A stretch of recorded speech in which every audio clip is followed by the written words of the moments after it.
Good morning. Welcome to Sawlogs Plastic Hubs. This is Jim. Welcome to my shop. I decided you've been looking at me on another view for a while, so we decided to change it. Today is a typical video with projects, things that I'm working on. I hope you really enjoy my videos. Please comment and when you do. So, with no further ado, let's move right on into the project, and we'll see you at the end. Have a great day. Good morning, this is your buddy Jim, and today I'm going to do a little bit of departure. I think you've seen me do this before. These will start out as square pieces of scrap that you may have been seeing these on my workbench. Well, I turned all these down today to make me some more round Delrin stock just to be used around. So I hope you enjoy today's video. Just wanted to show you what we're doing. Again, taking square pegs and fitting them into round holes. XY said that's what you couldn't do. Well, I'm here to show you, you damn well can. Enjoy it. Okay, good morning. What we're doing is we're going to make some more round out of squares today. What I've done is I've taken some of my excess Delrin out of those pieces that come from eating that I had around about a year, and I sawed these up a while back. You may have been seeing them in videos laying on my bench. So what I'm doing is I'll tuck every one of these and just tuck a scale, Sharpie marker, and found somewhere close to the center of the material. This isn't rocket science center. You see this little X marks the spot. Taking our cordless drill, and we're just putting centers in these right quick. And we're going to set the lathe up, put the between centers, and we're going to turn some more round stock to put in the stock bin, because I use more round stock than I do square stock of this stuff. And this is all cut out of a piece that I've already got some goodie out of. And this doesn't, like you see this is fairly straightforward. This doesn't have to be exact. We're going to try to knock it out. So with that being said, we'll move over to the lathe. Okay, what we're going to do, so looks like it's going to be pretty dang obvious. We're going to take that's a little cut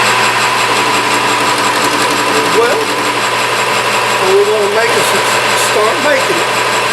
Now the ends held up there is just basically got a C-clamp on it. And I'm just making the first cut and taking the material off. And we'll just work from there. There'll be a lot of different cuts. And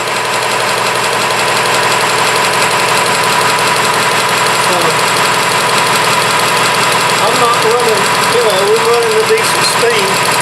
We're not going crazy. We just take light cuts. I'll bring you back as we go further along.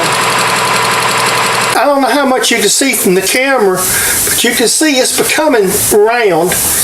And one of the things you'll see, there's screw holes here, there's screw holes there, and you see I'm getting some flats.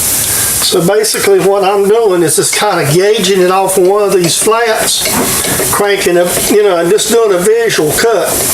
Again, this is just I would love to use my other insert. However, I just can't because of this clearance issue right here. So let's just start another pass. This is going to be the very last pass on this.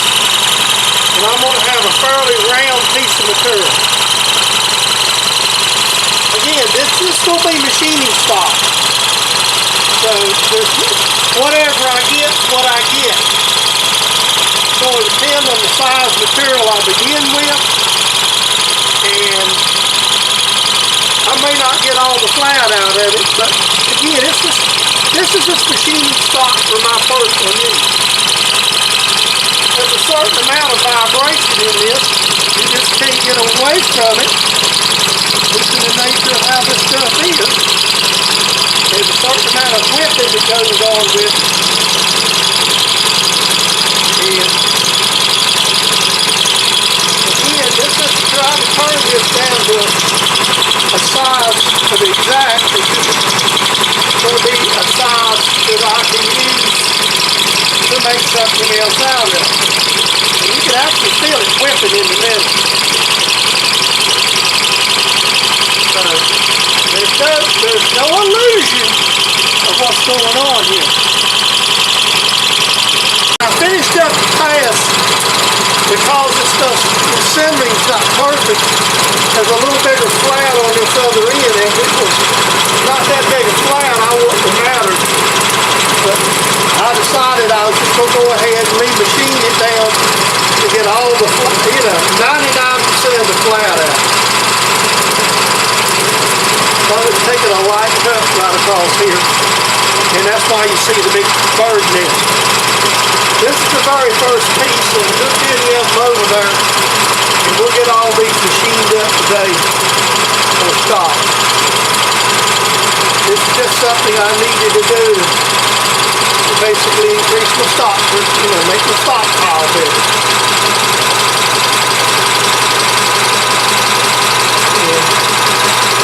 And all we're trying to do is make the stock bigger. See, there's just a little bit of dirt right here. There's a little flat spot right there.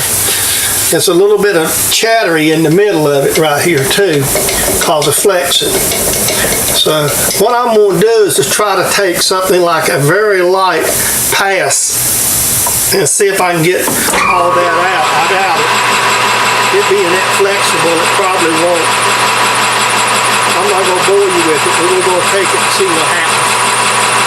This is another piece of this material, and I'm trying out a new camera mount. I believe I can already tell you they have some shape here. It may have to change back. But,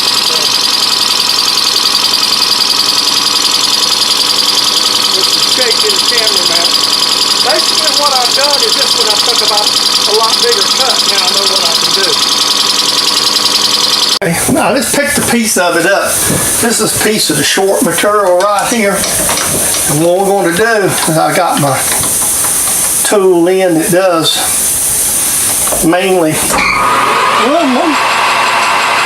And we're going to go in there. We can set this on the low spot. What we think is the low spot. We just turn this right off.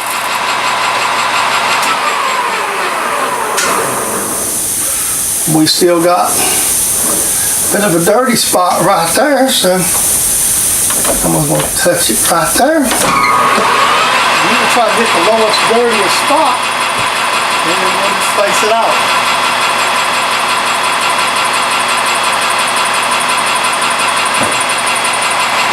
Now, again, this is just what we're making. There's no size. You notice I haven't grabbed any measuring tools. What I'm doing is just making me some nominal material. This is what this is. This nominally sized material right here to be put in my storage. And we'll take this long piece. Some of it's not pretty. This one right here is actually still got some stuff on it. Or it's strung up. And this is, like I say, this is just nominally sized material. We'll leave us a little bit of gap so we can chuck. We'll do the same thing. Try to find the lowest place. The trick is to find the lowest spot. And this one's going to have a little flat to it, so what we're going to do, don't care if there's a little flat, by the way. I'll just stack it in there.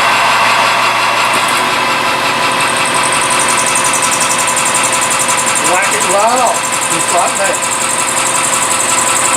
What I'm doing is, like I say, Is this an efficient use of time? Probably not. However, it is a way that I'm saving material that would normally be waste material, unless you have a lot of projects requiring rectangle. If I need to make some plastic bushings or stuff right now in Delrin, hey, I've got plenty of material. I'll bring you back when I get them all done. Okay guys, this is the material, finished product. So I hope you enjoy it, today's video. I mean, this is going to be another short, quick one. There's, like I say, you notice I didn't break out no tool measuring devices. I'm just making stock. And curiosity always killed the cat, they say. So let's just see what we got, kind of rough sizes of material we got here. That's about 950 there, about 900. Some of the smaller stuff, everything's running sort of around 900, roughly. That's 820. So it's between 8 and 900 thousandths in diameter. It's a good size, a little bit under 1 inch. That gave me some extra material, and out of pieces it's practically wasteless. I'm glad you enjoyed today's video. I hope it was entertaining and somewhat educational. We're always doing some projects in the shop. You know, from watching my videos for a while, my shop's very small. It's kind of out in the backyard. It's my retirement hobby from my 40 years of working at Eaton. Now let's do some housekeeping. This is a copyrighted production of James Dedman, Sawlogs Plastic Hubs, for your enjoyment here watching on YouTube. And hope to see each and every one of you, the new and old subscribers. And if you're not a subscriber, please click. It doesn't cost you anything. Please tell your friends about the channel and get them to come click and be a part of the fun. But that all being said, we will see you on the next video.